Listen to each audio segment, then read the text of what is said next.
জন্য অনুরোধ করছে পঞ্চগড় উপজেলা পরিষদের সাবেক জননন্দিত চেয়ারম্যান জননেতা জনাব সাইফুল্লাহ আলু সাহেব। أعوذ بالله من الشيطان الرجيم بسم الله الرحمن الرحيم। আজকের এই বিক্ষোভ সমাবেশ এবং বিক্ষোভ মিছিলের সম্মানিত সভাপতি, মঞ্চে উপবিষ্ট সম্মানিত নেতৃবৃন্দ, আমার সম্মুখে উপস্থিত বিক্ষুব্ধ সিলেটবাসী, আসসালামু আলাইকুম ওয়া রাহমাতুল্লাহি ওয়া বারাকাতুহু।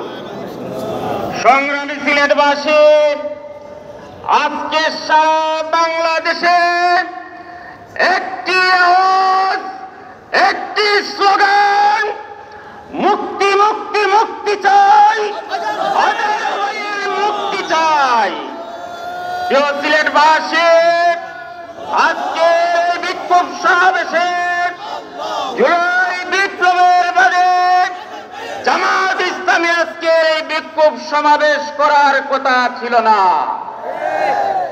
একটি প্রহসনের কোর্টের মাধ্যমে শপথবদ্ধ রাজনীতি বিচারকের মাধ্যমে